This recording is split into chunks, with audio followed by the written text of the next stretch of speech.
Hello everybody, today's video features a pair of Polo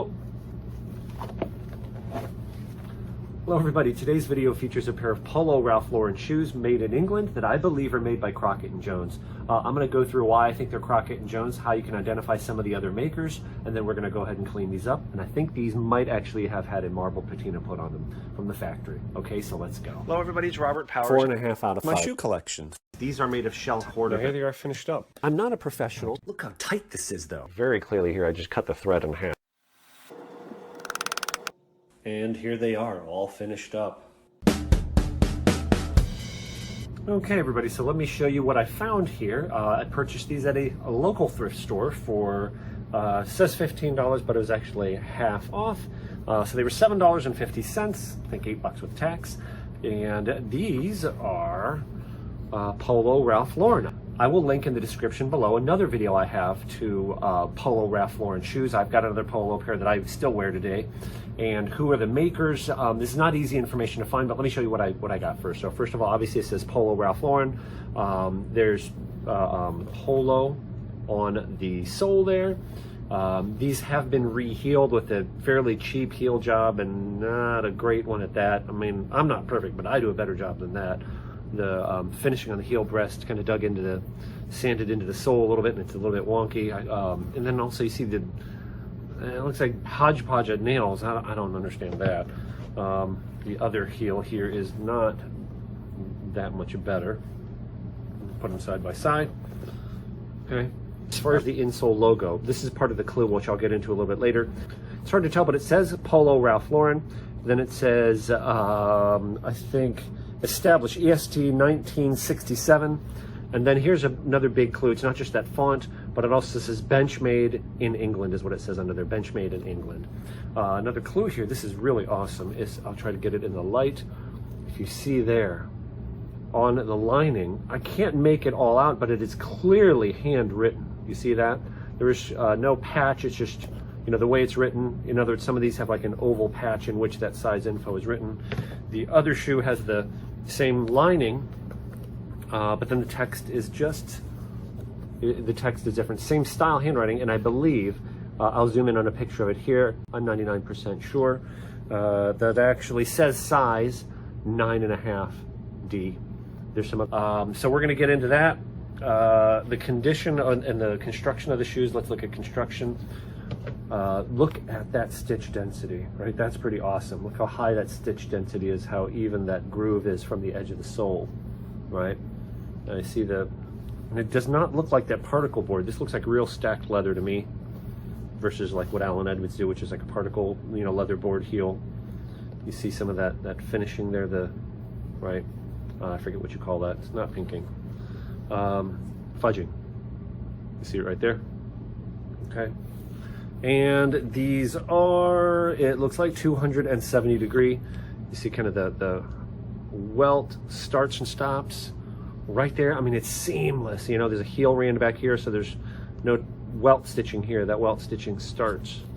You see how tight? I mean, it's even hard to show on camera, you know, but it does go around there. You see some more fudging on top of the sole, but you can see the top side stitches there if you look closely. And it goes 3/4 of the way around the shoe, and it ends there again, which is 270 degrees. Okay. Look at the broguing. It's got interesting. It is like well, these are, I would say, a medium-sized hole, you know, and then a diamond pattern of small holes. Versus, for example, here's a pair of shoes. These are a pair of Johnston and Murphy's Heritage Edition that were featured in another video. But you see, that's more the normal broguing pattern that you'd see. See how that compares? Where the large holes are smaller than this. Like I said, it's got that diamond pattern. It's all very finely done. Kind of interesting. The reason I did the goofy beginning though is because these shoes, which are size 13 Johnston and Murphy, and I just picked these up, you know, well, no, I take that back. I just released a video on these and finished these a few weeks ago. Until this, I've never seen a semi-brogue like this, with broguing across the cap toe and just on the, you know, the vamp of the swan's neck there. And then I find these polos, which are like, you know, size 9.5, which are like that same style. And I've never seen this style since, and I got 2 pairs right now of that same style. I thought that was kind of funny. As far as the finish goes, I think this might be a museum patina done by the factory. I'm gonna find out I mean, obviously anyone could have, but it's fairly rare to find shoes at a thrift store that someone's gone and done a patina on, you know? So I'm going to try to remove all the color on the surface without, you know, just the wax, without removing the base color, and trying to reveal what this really was. A little bit of damage there you can see to the uppers. I think I can kind of burnish that back down. But you see what I'm talking about? We'll have to clean these up to see. Here's the other shoe. And you can see, by the way, there's, you know, moderate wear. I'd say the soles are probably got 30, maybe 40% of the life left. There's a little bit of wear on the tips of the toes. And like I said, through the middle of the ball here, you know, they got some wear.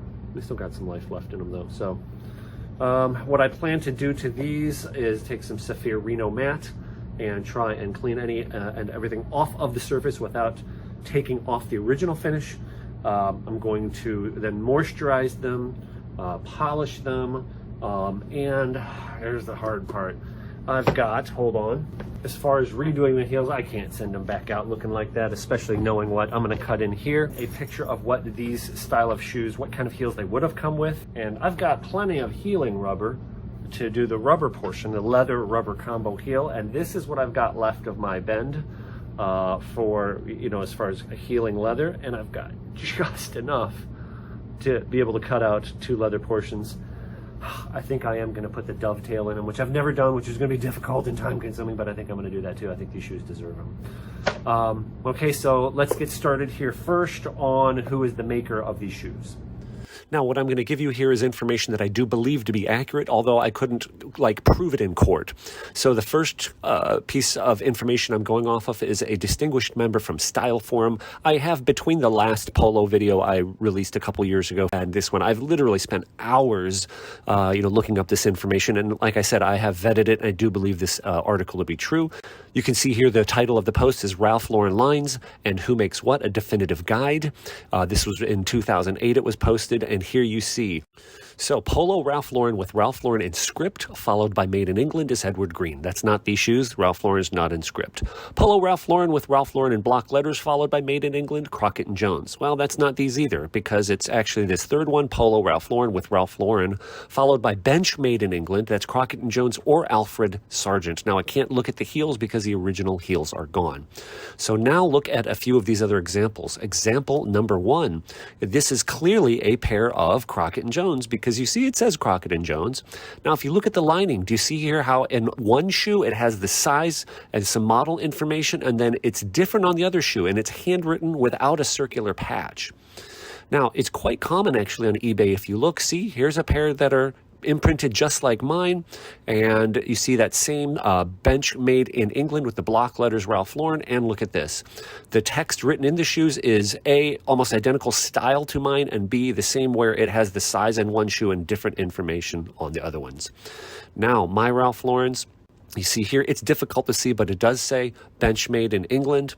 And then you see here on one shoe, you can clearly see that it is handwritten text, no oval patch like the Alfred Sargents, or, printing like the Alfred Sargents, and then different info on the other shoe, and you can see the 9.5D. So therefore, I am, within 99% certainty that these are actually a pair of Crockett Jones made Polo Ralph Lauren shoes.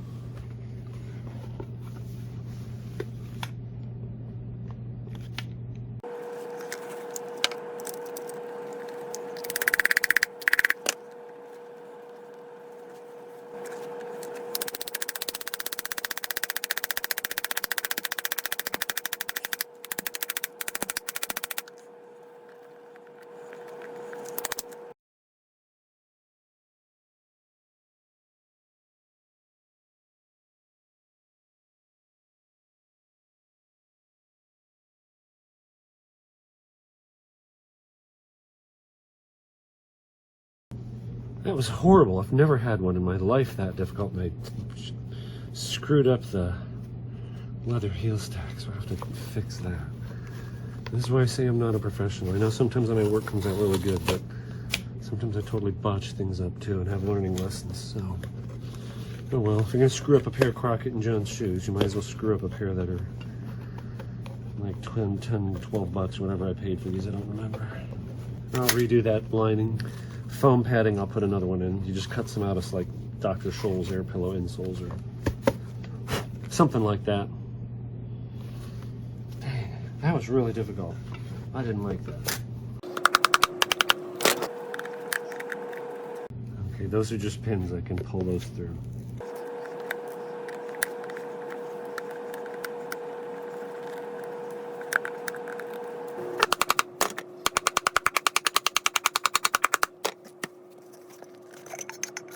We put this heel block back together. I don't think I screwed it up too bad. This is real stacked leather. If this is like a Johnson & Murphy or even an Allen Edmonds heel, this would have just chipped off and broken, like almost like the consistency of like a plywood. I'm gonna let that glue dry for a couple minutes. And then I'll just pound that back together. Then I'll take it out to the garage, just flatten it off.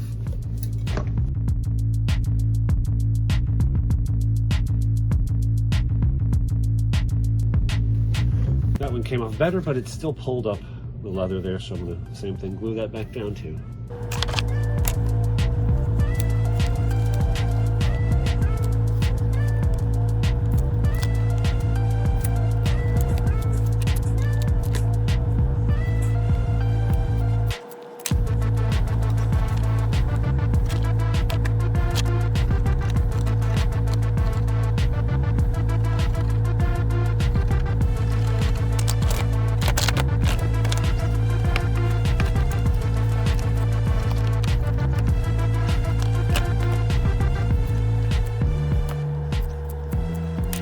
So before I get started in the garage here, to get your sleeves out of the way, I learned this from Antonio Santena, Real Men, Real Style YouTube. Pull it, the cuff all the way up. This is for dress shirts with cuffs where you want to get the sleeves out of the way, but you don't want to fold the cuff. So then fold halfway, you see there? And then fold that up over.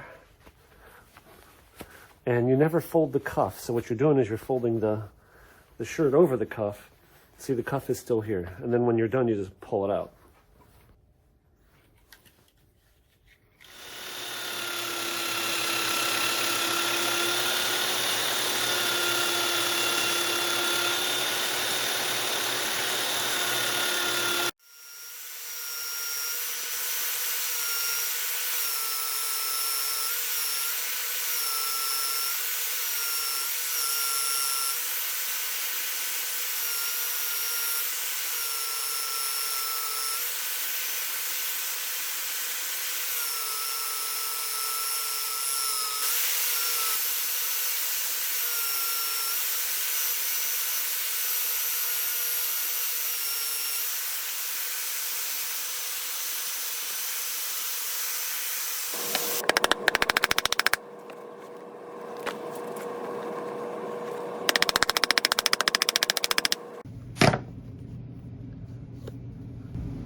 And just hit them really lightly with the sander just to flatten that surface. This one's got a couple little dimples in it, but I think it's going to be okay. I don't want to remove too much material.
next step, I'm going to take some Reno matte. I don't know what's on here as far as wax and stuff like that, so I'm going to take some Reno matte to them.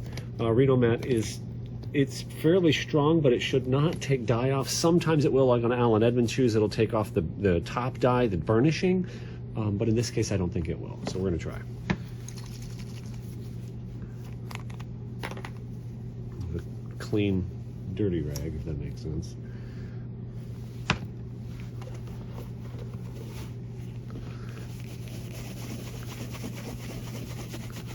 I'm not going to go crazy with it, but it doesn't seem to be really pulling anything off. That's good, I guess. That means there's not a lot of polish caked up on these things. I wasn't sure by the way they looked and felt. Yeah, I'm getting very little off. Next, I'm going to clean them and condition them. Obviously, they've been cleaned with the Saphir Reno matte. This is a pure polish cleaner conditioner. I talk about this, I think, all the time in my videos whenever I use it. And this has orange oil, beeswax, coconut oil. If you apply this just straight to the leather with your finger, you'll get more conditioning properties. If you use a cloth like this, is actually a cloth I got from Andy from Pure Polish, something like this more absorbent, then this will have some cleaning and conditioning, where the oil part, the orange oil, will do some cleaning. So I think I'm going to do it this way, cleaner. I'm going to use the cleaning and conditioning. So now watch what this will do. Load it up pretty good. You can see it's darkened because it's wet. You know what I need to do? I need to get some sugar's in these things.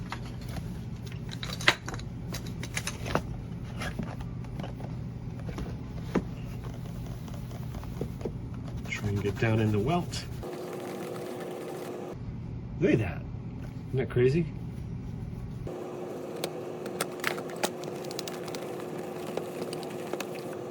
Yeah.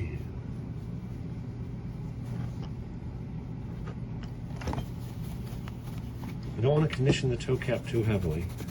A, they generally don't crack. B, I don't want that to be greasy when I try to do a mirror shine.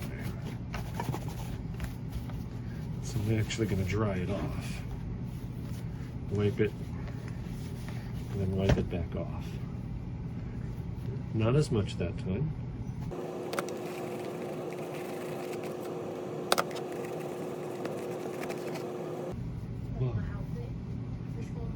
Is that for school? It's pajama day. Nice. Spirit week. Well, that will work. I was wondering why there's a jingling behind me. Like my antlers. Yes, I do. They're very cute. Where'd you get them? Five Below? Dollar Tree.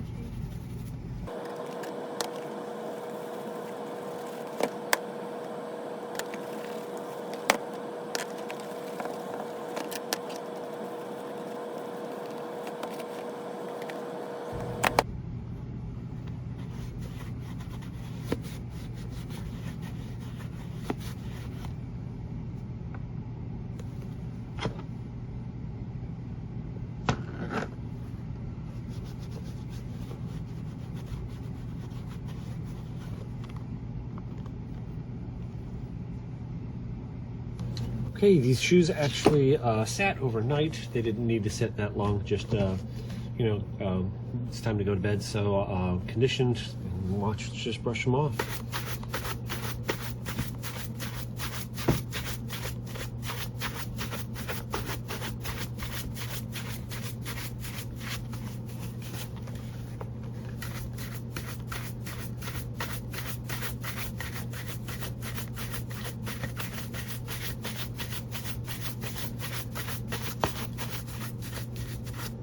Look at that colors coming out, huh? A little bit of damage there. We'll have to see what I'm going to do about that. Look at that color come to life, huh? And that is a true factory, I believe. I mean, I guess the owner could have applied it, but I think that's a true factory museum finish.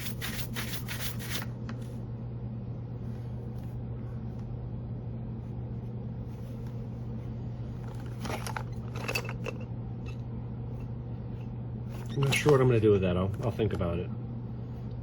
It's maybe a combination of sanding and filling.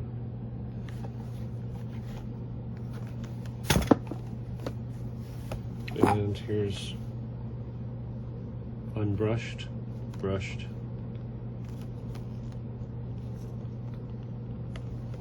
So for this next step, I think I'm going to go with the, I'm definitely going to go with the pure polished, my favorite shoe polish, but this is cream polish, and this is neutral.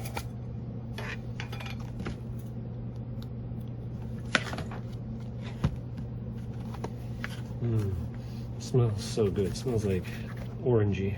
I can smell it in the neutral. I think I can smell the coconut oil more than. Yeah, it smells almost like an air freshener.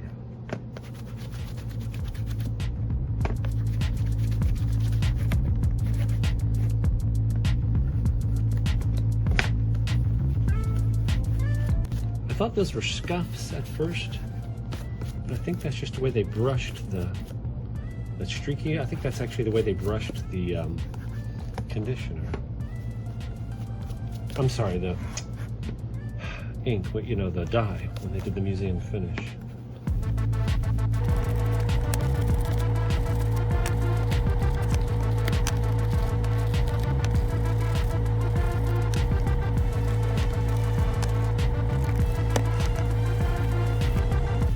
Did I do up here already? Won't hurt to do it again. A little bit on the toe cap. I'm gonna get that with the mirror shining. I'll let that set up for a few minutes and I'll do the other shoe off camera. Now see this spot here?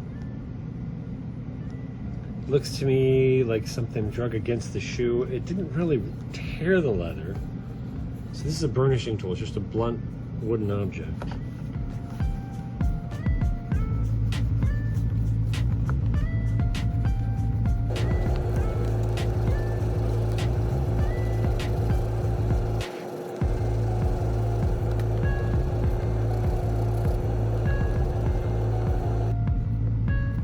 I think whatever it was drug down against the shoe, because it seems like it gets better. I work the leather up. Look at that.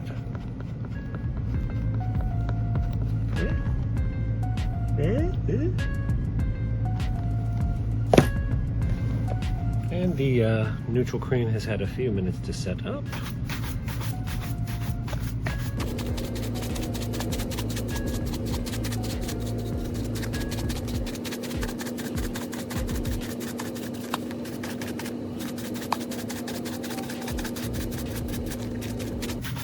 And you see there when I touch it, you can kind of like see my fingerprint on it. And you probably could set up a little more. They feel a little tacky, but not bad, huh? I will give them a few more minutes to set up, maybe another 10-15 minutes, and I'll come back and brush them again.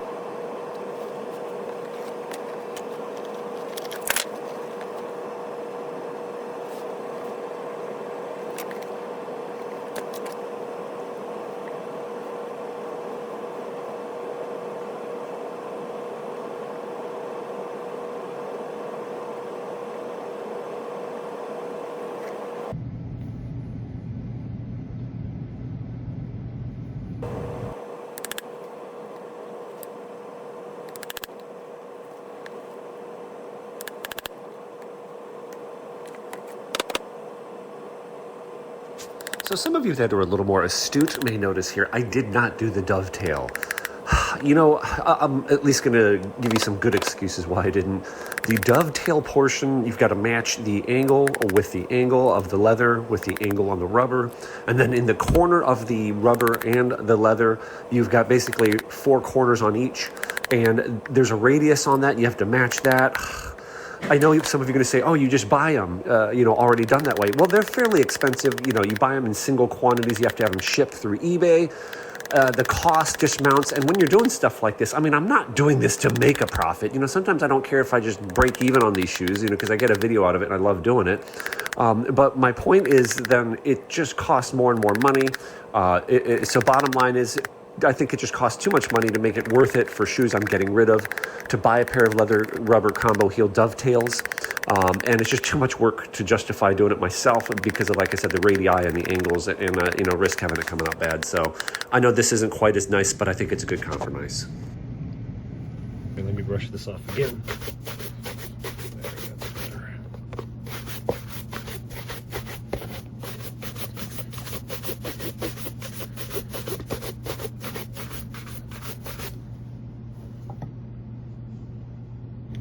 Here's a little tool I made. This is just a punch, and if you can see there in the tip, it's got a little divot ground in the tip, and I use this with a bigger, heavier hammer, basically to set the nails. You see they're kind of, I don't know if you can tell, but you can kind of feel them raised above the surface. And get that set on the nail, that little divot.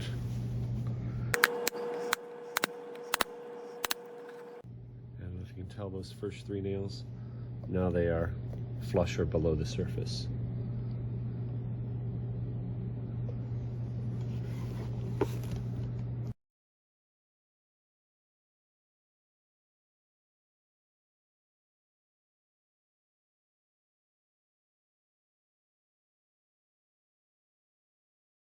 A little bit of 220 here, 220 grit sandpaper.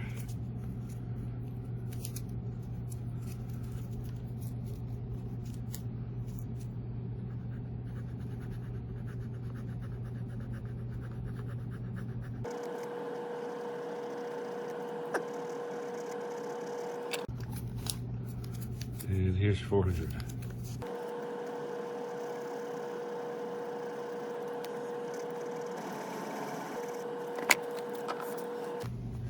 I think I see some wax build up in that spot. I think I'm sanding wax into the stain, or into the scratch.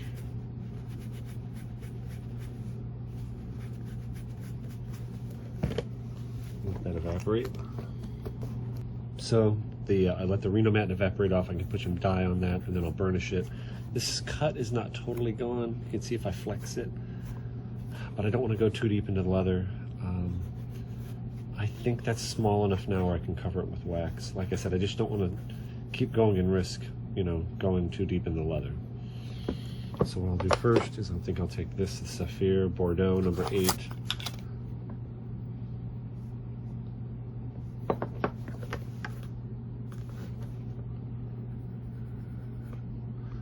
And then the burnishing tool here. This will smooth down the surface of the leather. Where we kind of picked up the fibers. A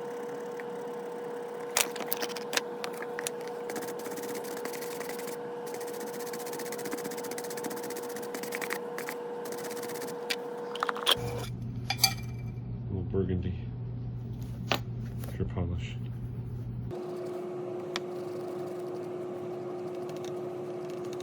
Let that set up for a minute. Buff it off.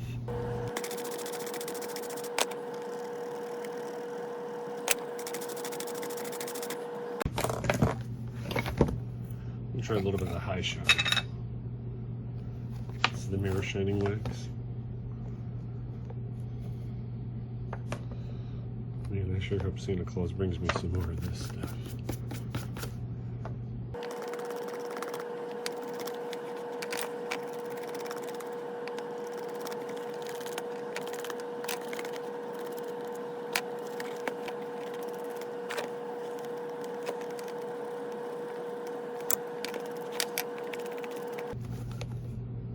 Let that sit up. And now for mirror shining the toe caps.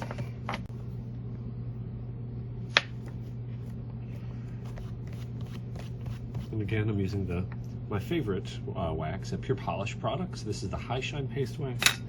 And this, I'm going straight from the tin here with my finger.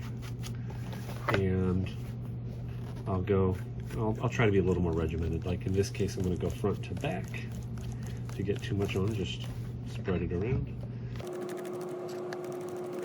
Obviously loading it up pretty thick at this point. And again, going front to back.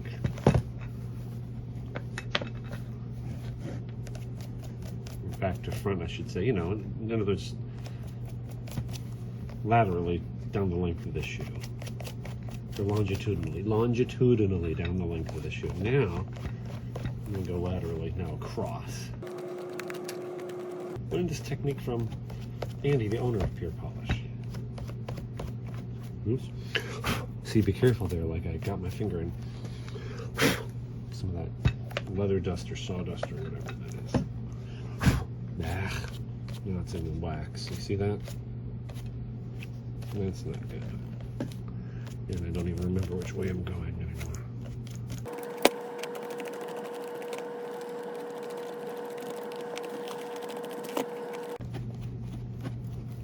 And that's how you get the first few layers going. I don't know. I mean, I'm not really counting. You know, it's not a specific thing. 5, 6, 7 layers, I guess. You can kind of go up. Ooh, look at that. Yeah, see? And just spread that out.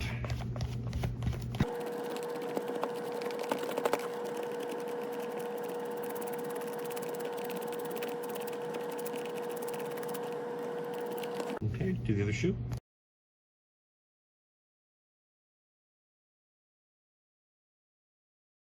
Well, let me go back to the heel counters here because they've had a little time to set up.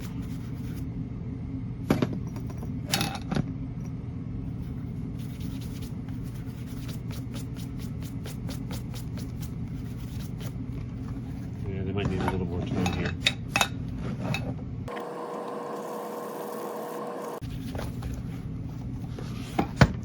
This is the one with the scratch. The cut.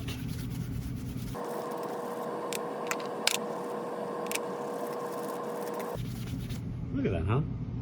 That's all that's left of it, is that just a little tiny divot.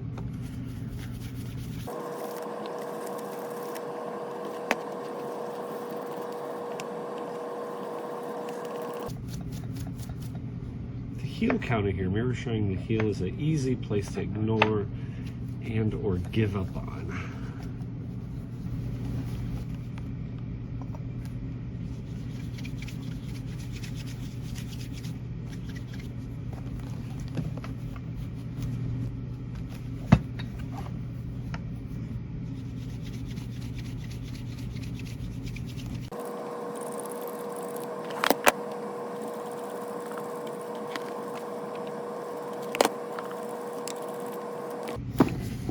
These both definitely need to, they may need to sit. That one definitely, this shoe needs to sit longer. Let that wax set up a little longer.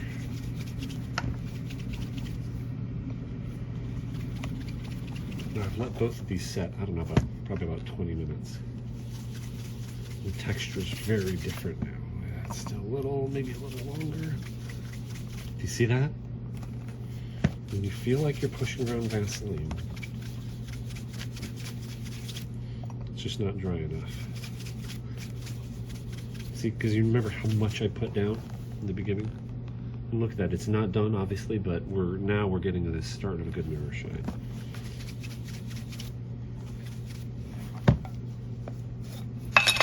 Now that I've got a good base on there, I can start putting down lighter, smaller layers. And I'm gonna work off the same spot of wax. See that?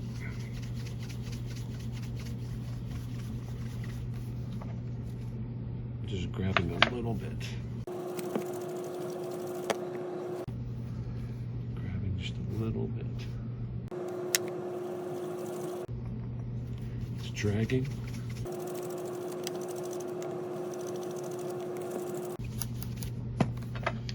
A little bit of wax. And we'll go on the side of the toe cap here. See that area in there? You can see the texture of the leather. That's what I'm trying to film in. Little by little. Now here's the other shoe. I just rubbed it a little bit here, and I don't know if you can tell, but it still looks kind of streaky. Now it's different. It's dry. It's like too dry. The wax almost dried too much. So I just go and grab a little bit from the tin, and boom. And like instantly reactivate that wax that's on there. That's the easier one. Problem I have is I'm impatient, I rush, and I don't want to let it set up. Overly dry is easier to deal with than too wet, too soft wax. A little bit of water helps solidify it, and it's coming around. I can see a piece of glitter or something in that wax. Oh well.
FYI, I did take the other one out so that the padding will be the same.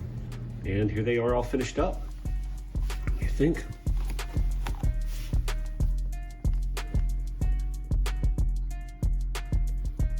Mirror shine came out pretty darn good, I think.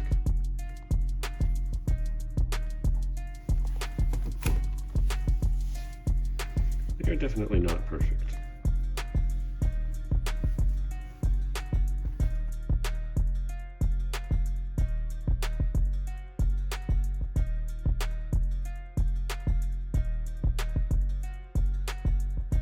Let me show you my work on the heels.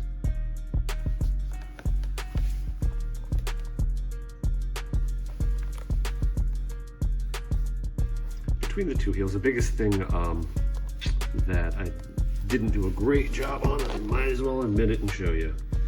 You see the outside, this shoe has 1, 2, 3, 4, 5 nails. This one has 4. In other words, that spacing is not quite the same. The rubber is a little bit bigger on this one, but or you could say the leather is smaller, but it's not horrible. A lot better than it was, wasn't it? There's some wear on the tips of the toes on these things, but I have seen worse. And where was that scratch?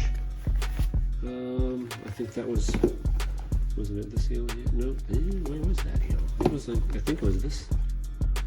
It was over here somewhere, wasn't it? It's hard to even find. I think that was it right there.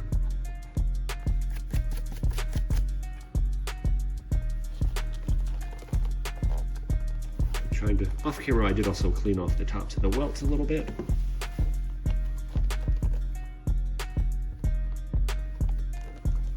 Aren't they pretty? The color is just amazing though, isn't it?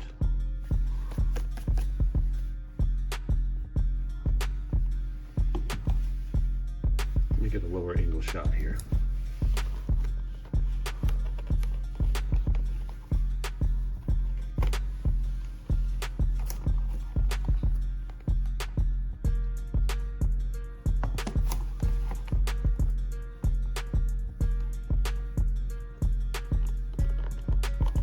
Thank you everybody so much for watching. And if your friends are asking you why you're wearing a suit and your response is that you're not, the sport coat and slacks is not a suit, it's actually a casual outfit, and they don't understand, you may want to consider subscribing to my channel. Now remember, these days I'm releasing my videos on Fridays at 5 p.m. except around holidays you may see them come out a little more frequently. Okay, God bless, thank you very much for watching. If you enjoyed this video and want to see more like it, go to my YouTube page, Robert Powers, and then click on playlists.